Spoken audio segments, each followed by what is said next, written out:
ही मुंबई ही महाराष्ट्राला कशी मिळाली? हे महाराष्ट्र राज्य कसं घडलं?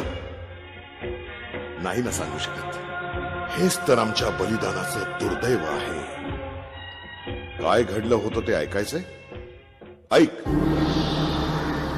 15 ऑक्टोबर 1938 मध्ये मुंबईतल्या साहित्य संमेलनात स्वातंत्र्यवीर सावरकरांच्या अध्यक्षतेखाली पहिल्यांदा मराठी राज्यासाठी ठराव मांडला गेला. पण खऱ्या अर्थानं ही मागणी उचलून धरली ती 1946च्या संमेलनात श्रीयुत गणत्र्य माडखोलकरांनी. आणि त्यासाठी संघटित प्रयत्न करता यावेत म्हणून काँग्रेसचे ज्येष्ठ नेते शंकरराव देव यांच्या अध्यक्षतेखाली संयुक्त महाराष्ट्र परिषदेची स्थापना झाली. 15 ऑगस्ट 1947 भारत स्वतंत्र झाला आणि पहिले पंतप्रधान म्हणून पंडित नेहरू विराजमान झाले. स्वातंत्र्य प्राप्तीच्या सुमारास भाषावार प्रांत रचनेसाठी न्यायमूर्ती S.K. दार यांचं कमिशन नेमलं होतं. आपल्या अहवालात भाषावार प्रांत रचना देशाच्या एकात्मतेचा घात करणारी आहे असा अभिप्राय देऊन या कमिशननं मूळ संकल्पनेला छेद दिला. एप्रिल 1949 मध्ये या कामासाठी पंडित नेहरू, सरदार पटेल आणि पट्टभी सीतारामय्या यांची JVP समिती नेमण्यात आली. खरं तर मुंबई हा कळीचा मुद्दा होता. त्यावेळेला मुंबईची औद्योगिक प्रगती वेगानं सुरू होती. म्हणूनच मुंबईतील धनिक भांडवलदार वर्ग स्वतःच्या फायद्यासाठी या शहरावरील आपली पकड कायम ठेवू पाहत. पण सर्व बाजूंनी महाराष्ट्राच्या भूभागानं वेढलेलं हे शहर वेगळं काढणं त्यांना शक्य नव्हतं. JVP समितीनंही पुढे मागे महाराष्ट्र स्वतंत्र झाला तरी त्यात मुंबईचा समावेश करता येणार नाही असा शेरा मारत भांडवलशाहीची बाजू घेतली. डिसेंबर 1953 केंद्र सरकारनं पुन्हा एकदा भाषावार प्रांत रचनेसाठी निवृत्त न्यायमूर्ती फाजल अली यांच्या अध्यक्षतेखाली राज्य पुनर्रचना आयोगाची नियुक्ती केली. ह्या वेळेस सुद्धा महाराष्ट्र आणि गुजरात या 2 राज्यांना वगळून बाकी सर्व अन्य भाषिकांना त्यांची स्वतंत्र राज्य देण्यात आली.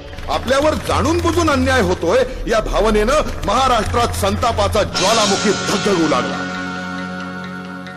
8 नोव्हेंबर 1955 काँग्रेस वर्किंग कमिटीनं अजून एक खेळी खेळत मुंबई, महाराष्ट्र आणि गुजरात असा त्रिराज्याचा प्रस्ताव मांडून मराठी भाषिकांच्या कपाळात कुऱ्हाड घातली. या योजनेमुळे गुजरातला भाषिक राज्य मिळणार होतं पण महाराष्ट्र मात्र मुंबईला मुकणार होता.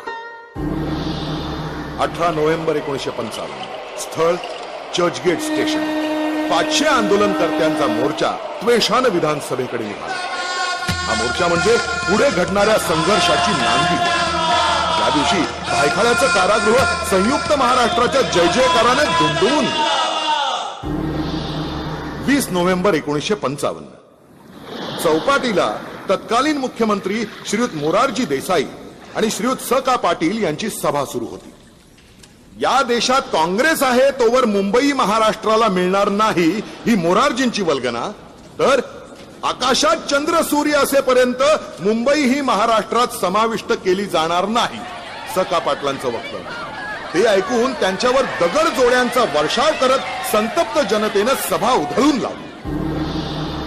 21 नोव्हेंबर यांचा वर्षाव करत संतप्त जनतेनं सभा उधळून लावली. 21 नोव्हेंबर 1955 मुंबईत सार्वत्रिक संपाची हाक देण्यात आली होती. गिरण्या, कारखाने, गोद्या, वर्कशॉप्स बंद ठेवत 4.5 लाख कामगारांनी यात भाग घेतला. त्रिराज्य योजना मोडून काढण्यासाठी सेनापती बापट यांच्या नेतृत्वाखाली एक विराट मोर्चा निघाला होता. मोर्चा फाउंटनच्या दिशेनं येताच पोलिसांचा चौफेर लाठी हल्ला सुरू झाला. जमाव पांगत नाही हे पाहून अश्रुधुराच्या नळकांड्या फोडण्यात आल्या. निशस्त्र आंदोलनकर्त्यांवर बंदुकीच्या फैरी झाडल्या गेल्या. शेवटी पहिल्या 15 जणांचा बळी घेत 300हून अधिक जखमींचं रक्त सांडत या चळवळीचं रक्तरंजित पर्व अशा निर्घृण पद्धतीनं सुरू झालं. 15 जानेवारी 1956 पंतप्रधानांनी केंद्र सरकारचा अमंगल निर्णय नभोवाणीवरून साऱ्या देशाला ऐकवला. विदर्भासह महाराष्ट्र आणि कच्छसह गुजरात अशी 2 स्वतंत्र राज्य जाहीर करून मुंबई केंद्र शासित केली गेली.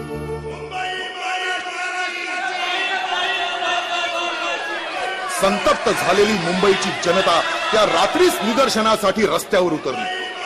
निदर्शकांविरुद्ध कठोर कारवाईचे आदेश देण्यात आले होते.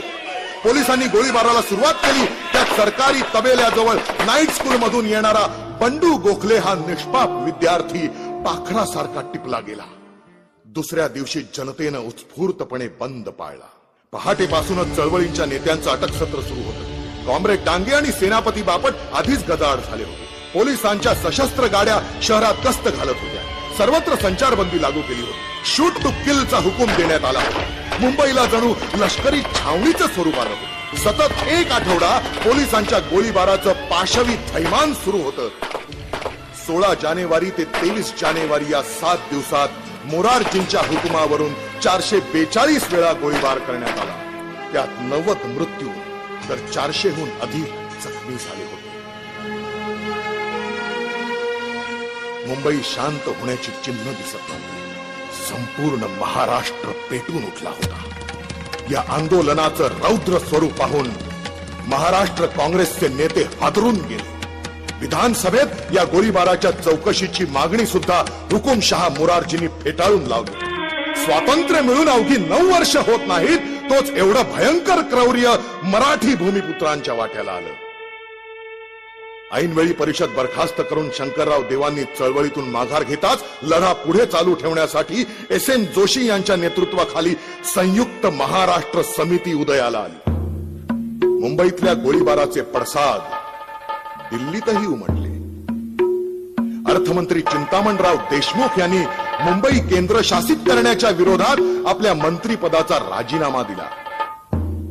लोकसभेत नागरी स्वातंत्र्याची गळचेपी करणारे तुम्ही एक हुकुमशहा आहात अशी मर्मभेदी तोफ डागत नेहरूंसह साऱ्या सभागृहाला त्यांनी अचंबित करून सोडलं. या प्रसंगानं लक्षावधी मराठी जनतेत क्रांतीचं स्फुल्लिंग चेतवलं. कम्युनिस्ट, समाजवादी, प्रजा समाजवादी, शेतकरी कामगार संघटना, सोशलिस्ट असे अनेक पक्ष आपले भेद, पक्षीय प्रतिमा बाजूला ठेवून अखंड महाराष्ट्रासाठी समितीच्या झेंड्याखाली एकवटले. या लढ्यात तरुणांनी तर आहुत्या दिल्याच, पण अहिल्या रांगणेकर, विमल रणदिवे, गोदावरी परुळेकर, कॉम्रेड तारा रेड्डी अशा अनेक महिलांनी या लढ्याचं नेतृत्व करत गोळीबार, तुरुंगवास कशाचीही तमा बाळगली नाही. एकीकडे आचार्य अत्रे आपल्या घणाघाती भाषणांनी सरकारवर प्रहार करत होते, तर बाळासाहेब ठाकरे मावळा या नावानं व्यंगचित्र काढून सरकारची व्यंग लोकांसमोर आणत होते. 27 जुलै 1956 जय महाराज 2000 मराठी भूमिपुत्रांनी थेट संसदेवर धडक दिली. शाहीर अमर शेख यांनी डफावर थाप मारून जागा मराठा आम जमाना बदलेगा म्हणत दिल्लीचा तख्त हलवून सोडलं. शेवटी केंद्र शासित मुंबईचा निर्णय सरकारला गुंडाळून ठेवावा लागला. पण संघर्ष अजूनही संपला नव्हता. ऑक्टोबर 1956 लोकसभेतील बहुमताच्या बळावर मुंबईसह महाराष्ट्र आणि कच्छ सौराष्ट्रसह गुजरात असे एकत्र आणून नेहरूंनी द्विभाषिक राज्य लादलं. या नव्या राज्याला मुंबई राज्य असं नाव देऊन महाराष्ट्र ही अक्षरच पुसून टाकण्याचा डाव होता. नेमकं याच वेळी महाराष्ट्राचं अस्तित्व टिकवण्यासाठी आचार्य अत्रे यांचा दैनिक मराठा रणांगणात उतरला आणि संपूर्ण महाराष्ट्र ढवळून निघाला. परिणामी मार्च 1957च्या विधानसभेच्या निवडणुकीत काँग्रेसचं पानिपत करून समितीनं आपल्या विजयाचे चौघडे वाजवले. मुंबईसह संयुक्त महाराष्ट्र होणार असा संकेत देत मुंबई महानगरपालिकेवरही आपला ध्वज फडकावला. 30 नोव्हेंबर 1957 प्रतापगडावर शिवाजी महाराजांच्या अश्वारूढ पुतळ्याचं अनावरण पंडित नेहरूंच्या हस्ते होणार होतं. महाद्विभाषिकांच्या विरोधात लोकशाहीर अण्णाभाऊ साठे, क्रांतिसिंह नाना पाटील, आचार्य अत्रे, एस.एन. जोशी, कॉम्रेड डांगे, सेनापती बापट, प्रबोधनकार ठाकरे, कॉम्रेड मिरजकर, दादासाहेब गायकवाड, गुलाबराव गणाचार्य अशी 52 कशी नेतृत्वाची फळी. 2 कौडी के मोल मराठा बिकने को तैयार नहीं अशा आविर्भावात काळे झेंडे घेऊन उभी ठाकल्यावर कोणाची बिशाद उरली आहे. नेहरू शांतपणे मान खाली घालून मोटारीतून निघून गेले. 8 मार्च 1960 मुंबईसह महाराष्ट्र राज्य संमत होऊन मुंबई सरकारनं द्विभाषिक राज्याचा शेवट करण्याची घोषणा केली. 30 एप्रिल 1960 नेहरूंनी संध्याकाळच्या प्रचंड सभेत महाराष्ट्र राज्याची द्वाही फिरवली. रात्र 10 वाजता मुंबईत हजारोंच्या संख्येनं एकत्र येत लोकांनी मशाल मिरवणूक काढली आणि ठीक 12 वाजता इथेच याच जागेवर येऊन 106 हुतात्म्यांना श्रद्धांजली वाहिली. सरतेशेवटी बेळगाव, कारवार हे म्हैसूर राज्यात घालून डांग सारखी 208 मराठी भाषिक गावं आणि 50 कोटी रुपये गुजरातला बहाल करत मुंबईसह महाराष्ट्र राज्य भारताच्या नकाशावर अवतरलं. 1 मे 1960 लाखोंच्या संख्येने उपस्थित असलेल्या जनसागराच्या साक्षीनं महाराष्ट्र राज्याचा जन्मोत्सव सोहळा मुख्यमंत्री यशवंतराव चव्हाण यांच्या हस्ते साजरा झाला. असा हा महाराष्ट्र म्हणजे संतांची भूमी, विचारवंतांची, सुधारकांची, बुद्धिमंतांची कर्मभूमी. कितीतरी मराठी सुपुत्र ज्या मातीनं दिले तो हा महाराष्ट्र. राजकारण, समाजकारण, विज्ञान, साहित्य, संस्कृती, क्रीडा अशा प्रत्येक क्षेत्रात महाराष्ट्राला आणि देशाला नावलौकिक मिळवून देण्यासाठी मराठी माणूस नेहमीच अग्रेसर राहील. मग आज याच महाराष्ट्राच्या राजधानीत मराठी माणसाला अपमानित का व्हावं लागतंय? घरापासून रोजगारापर्यंत त्याला डावललं जात आहे. ज्या गिरणी कामगारांनी आणि शेतकऱ्यांनी भांडवलशाही विरुद्ध लढा देत मुंबई मिळवली, त्या शेतकऱ्याला आज आत्महत्या कराव्या लागत आहेत. गिरण्यांच्या जागी हायफाय मॉल उभे राहून गिरणी कामगार देशोधडीला लागलाय.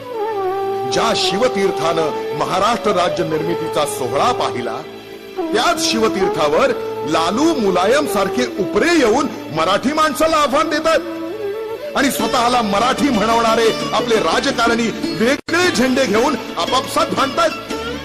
आज काही महाराष्ट्र द्वेषी अमराठी विचारतायत, मुंबई कोणाच्या बापाची? अरे जाऊन सांगा त्यांना, मुंबई ही मराठी माणसाच्याच बापाची. कारण ज्यांनी आपलं रक्त सांडून ही मुंबई मिळवली त्यात तुझे वडील आहेत, तुझे आजोबा आहेत, तुझे पणजोबा आहेत. सावध हो. आज परप्रांतीयांचे लोंढे महाराष्ट्रावर आक्रमण करत इथले व्यवसाय, उद्योगधंदे, अर्थव्यवस्था काबीज करत तुला हळूहळू नामशेष करू पाहत आहे. मराठी माणसाचं अस्तित्व टिकवण्यासाठी आता पुन्हा एकदा तुला शिवधनुष्य उचलायचंय. उच्च शिक्षण घेऊन आपली बुद्धी परदेशात विकण्यापेक्षा आपल्याच मातीत प्रशासकीय सेवा, corporate sector, IT sector, building construction, share market अशा विविध क्षेत्रात पाय रोवून उभा राहा. परप्रांतीयांचा केवळ द्वेष करण्यापेक्षा त्यांची आक्रमकता, चिकाटी आणि मेहनत करण्याची वृत्ती आत्मसात करून कुठलेही छोटे मोठे व्यवसाय करायला लाज बाळगू नकोस. आणि स्वतःची प्रगती करत असताना मराठी समाजाला सुद्धा बरोबर नेण्यासाठी संघटित प्रयत्न कर. आज जर कच खाशील तर हे मराठ्यांचं राज्य जाऊन कुणीतरी उपरा महाराष्ट्राचा मुख्यमंत्री बनत तुला डोकं सुद्धा वर काढू देणार नाही. जागा हो. अरे आमचं बलिदान असं वाया जाऊ देऊ नकोस. बलिदान असं वाया